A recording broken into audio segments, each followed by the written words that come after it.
Hello everyone, Melvina Germain, Calgary, Alberta, Canada. This is week 30 poetry. So I invite you in to have a cup of tea with me while I read my poetry. Very nice indeed. So this week's going to be a little bit different. I'm going to read a poem for you. Then we'll share a little bit of Did You Know? And then I'll continue on with the rest of my poetry. And the first poem I'd like to read for you today is called All I Can Do Is Pray. At times life seems complicated, and in the midst of darkness a little discombobulated. I sit in silence dismayed, and I know all I can do is pray.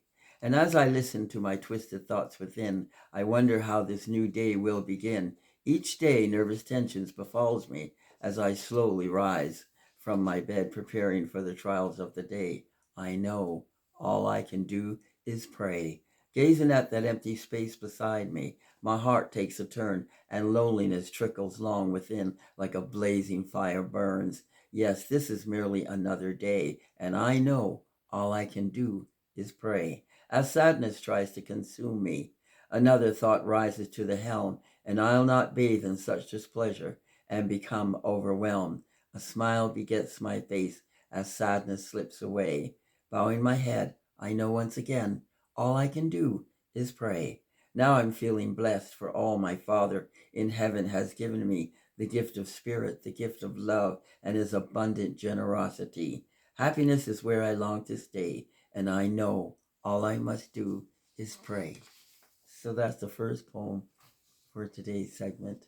So I want to thank Anita, my sister, for doing a little bit of research for me so I can do a little bit of a did you know during my poetry.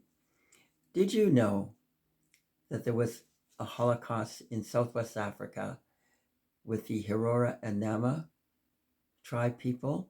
Yes, the Holocaust was, again, the Germans wanted land, and they wanted the land from Southwest Africa, and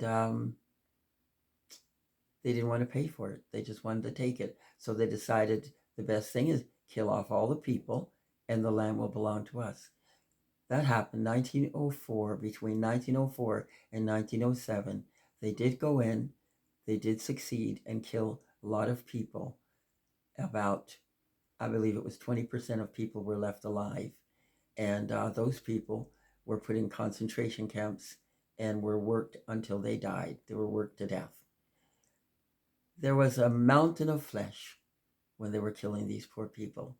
Some were alive and some were dead, and they just kept throwing them on top of each other. That gives you a picture of what happened in 1904 and 1907. The history is now out there. I didn't learn about it in school. They didn't teach us about that Holocaust. Not at all. I learned about the Jewish Holocaust in Germany. It was the Germans also that went after this land here in Southwest Africa. I learned a lot while learning about the Jewish Holocaust in Germany. A lot of people were killed. 6 million Jews were killed, and apparently 35 million other people were killed. We'll talk about that in another segment as well. Okay, that was Did You Know? Let me read a poem for you. And this poem is called Shadows of Sorrow. And we'll do a little bit more of Did You Know? Death, the light that promotes darkness in the minds of human beings, all from the teachings of those who exist in lack, those who question, those who cannot fathom greatness, that miraculous transition. We bow our heads on the seventh day. We pray, oh Lord, oh yes, we pray. Did we forget your supreme gift to humanity? Did we forget the miracle of flesh you have given for a time? Did we forget, Lord, you are the great divine? Yes, dear Father, blessings we ought to marvel in, for only the illumination of your eternal power, your grace, your omniscient delight, this is the focus death brings and must continuously cover the shadows of sorrow, the bittersweet of yesterday, today, and tomorrow. In death we must celebrate and wipe sadness from our skin. After all, to doubt the blessings of our miraculous God could be a monumental sin. Celebrate what was given for a time, the miracle of life on earth from the hand of the great divine. Suffering of earth, so troublesome it may have been, oh, the light of the divine remains a spectacular forever scene. Celebrate in the name of the omnipotent. Celebrate in the beauty of grace. Celebrate in acceptance of unconditional love. Celebrate, for death is not a loss, it is a gain when we live on eternally in the arms of our Creator. Celebrate. We need not say goodbye to our loved ones. The pain they felt on earth has now been lifted to freedom of the heavens. We raise our hands in celebration, thanking God for the blessed transition, and we smile, that delightful smile, though long tears rain like a waterfall. The darkness of death must never be, for the light of love lasts an eternity. Celebrate. This poem was written by me, myself, and my daughter, Melvina Germain. So I thank you for listening to that. And I'll move on with another Did You Know? Certainly most Canadians know this. If you don't, maybe you're just a little bit too young. Viola Desmond of Canada refused to sit in the balcony of a segregated theater November 8, 1946, and was arrested that day. Black patients had to sit in the balcony, and white patients had floor seating. Took place in New Glasgow, Nova Scotia. Viola Desmond apparently left work, went to the theater, wanted to relax, sat in the white section.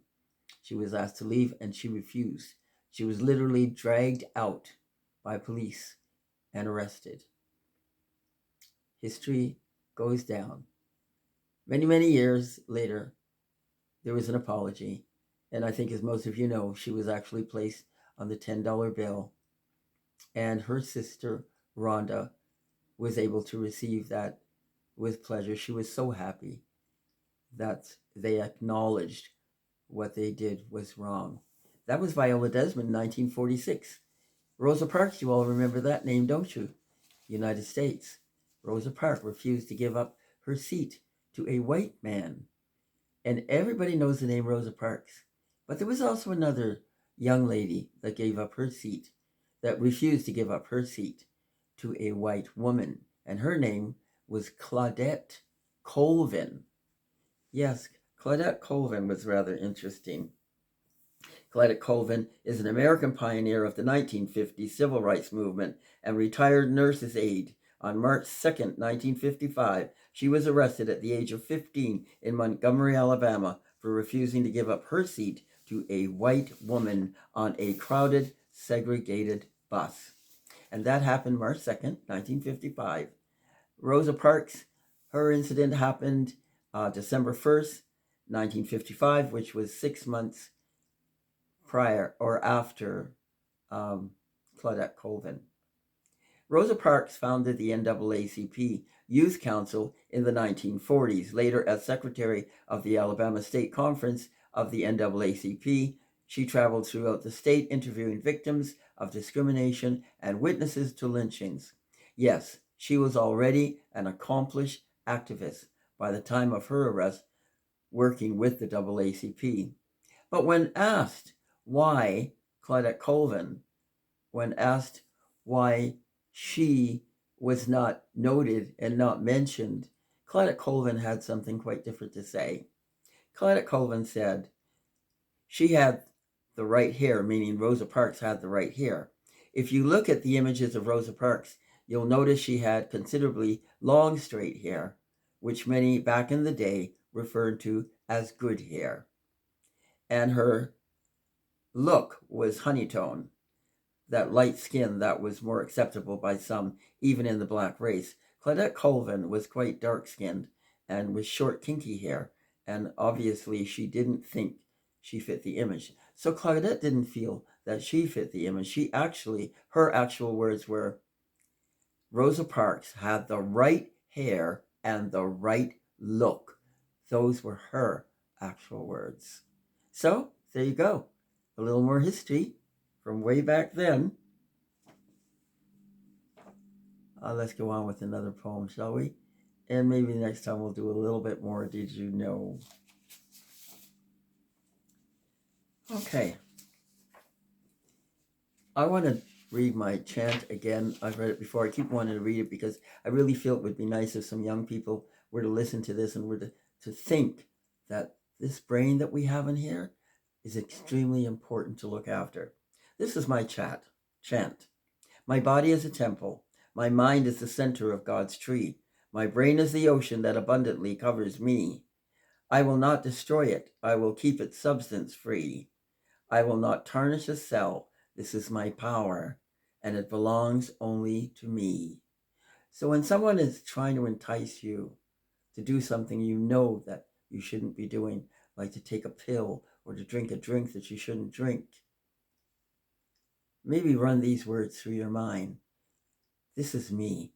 This is my body. This is all I have to get through life.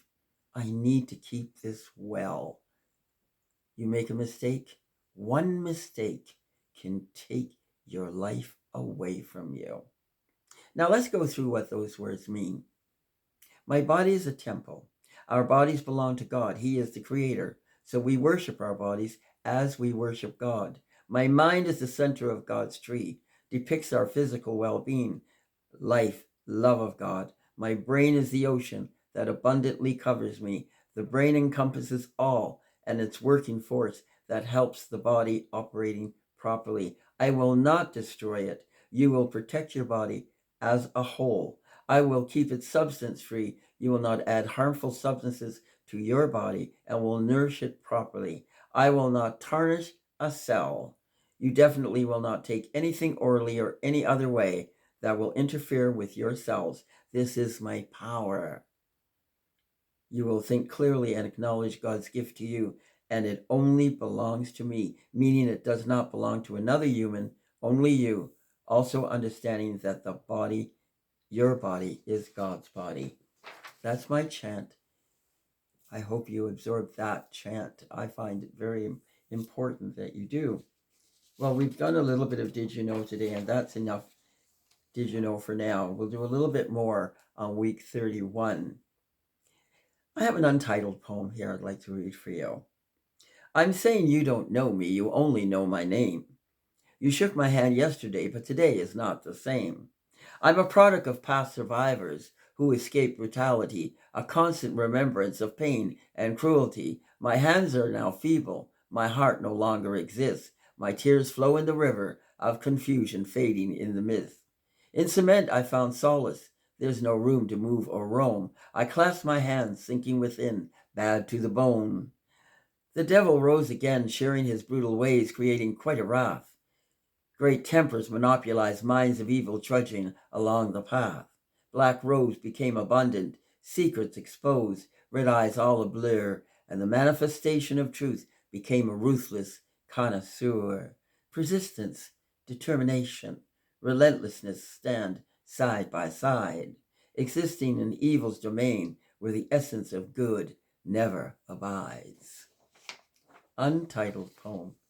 I love to write poetry. I used to write it every day. I still write every day, but I write quotes and I write little haikus and different things like that. And I still write some poems. Time for a sip of tea. My sister Anita, I hope you're enjoying this segment, and I thank you again for researching some poetry for me. I really do. Here's a little bit of Did You Know? Let's do a little bit more Did You Know? Who started the blues? The blues originated on southern plantations in the 19th century. Its inventors were slaves, ex-slaves, descendants of slaves, African-American sharecroppers who sang as they toiled in cotton and vegetable fields.